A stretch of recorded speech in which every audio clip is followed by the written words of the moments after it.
vehicles, not hybrids, autonomous vehicles, so basically robotic driving, and ride sharing. And what this has done is allowed a lot of new companies to enter that space. So Tesla's not the only one. We also think about Faraday Future.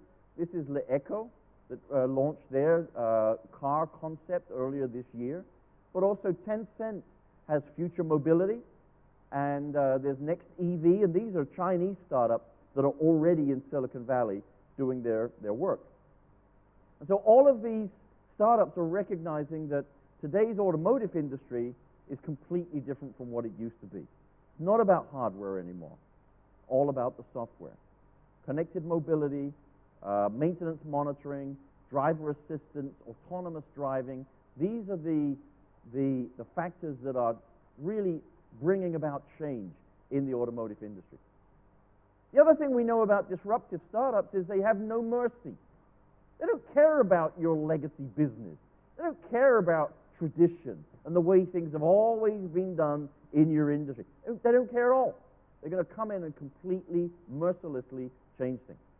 And so my colleague Gary Hamel once made this statement, which I think was pretty smart. He said, out there in some garage is an entrepreneur who is forging a bullet with your company's name on it. So somebody somewhere is out to kill your business model. And that's why we see today that traditional business models are getting broken much faster than ever before in business history. So if you go and you think about these traditional industries, the music industry, the movie industry, the television industry, advertising, financial services, hotels and travel, telecommunications, automotive, taxis, energy, retail, we think about media, we think about manufacturing and logistics. All of these industries are being revolutionized. So the music industry, the movie and TV industry, revolutionized by streaming media and so on. The advertising industry, revolutionized now by mobile advertising. We think about financial services, where at first it was really about online banking and so on, but now it's mobile, it's digital payments. In fact, China's way ahead of anybody else in these particular respects.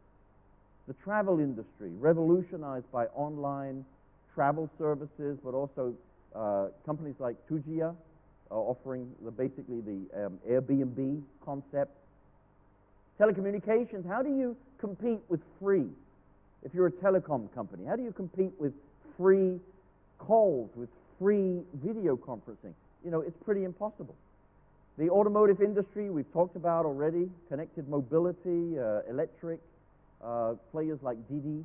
The energy industry, where we move into sustainable energy and battery storage, power storage, and GCL is a good example, doing basically what Tesla's doing with their Powerwall.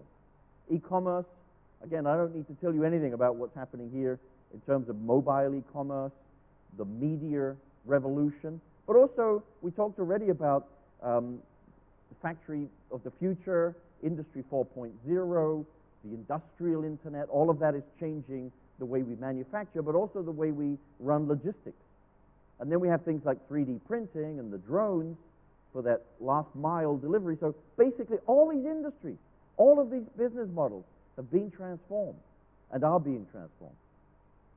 And what I would say about this kind of change bomb that we see going on around us is that these kinds of changes have a very short fuse.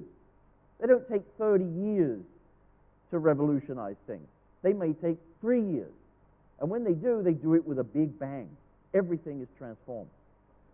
So we have to ask ourselves, and you have to ask yourself, what about your own business model? Are you in danger of being disrupted? Or are you the disruptor that's about to change your own industry? Clearly, a lot of people in a lot of industries are in denial. They'd like to believe that things will continue as they've always been, and everyone's going to be comfortable and happy in the future. Well, wake up to the new reality. What we have today is hyper-acceleration. We talked about speed and agility. That's a must. We have hyper-competition.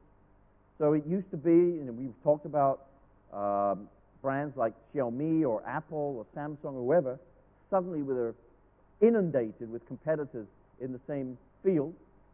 We have this hyper-commoditization of products, services, but also capability. And so, you might come up with something in 2007 that changes the world. But how long did it take Samsung to come up with something that's pretty similar? Okay, apart from the latest model, which has a special feature that they didn't foresee, like a self-destruct mode. But now, of course, we have all these other companies that are offering basically the same thing. So therefore, you have no advantage anymore. It's a commodity. And the fourth driver here is really what I would call customer primacy. Where basically the customer now owns your company. The decisions are made not from the top of your company and then put out to the market. The decisions are made by the customer. And so in that kind of world where there's lots of choices, where there's an overcapacity situation, and many competitors all going after the same customer's money, the customer will give his or her money to whoever does business in the way that suits them the best. So it used to be the customer would accept anything we gave them. And now the customer says, whoa, wait a minute, I have a choice here. And maybe I don't want what you're offering me. Maybe I'm going to choose that from somebody else. Plus, if we think about the fact that customers now are digitally connected, what that means is that their expectations have been magnified, exponentially, whether we look at the B2C market or a B2B market. So all of us today are in a race for renewal. It's the race to change as fast as the world is changing around you. It's the race to find new sources of profit before the old sources of profit disappear. And it's the race to reinvent your business model before it becomes obsolete. Now, of course, that might sound frightening, but on the other hand, it's incredibly exciting. It's a wonderful opportunity for us to go out and reinvent industry and to disrupt today's industry leaders. But we can only do that if we develop strategies, innovation strategies for this new digital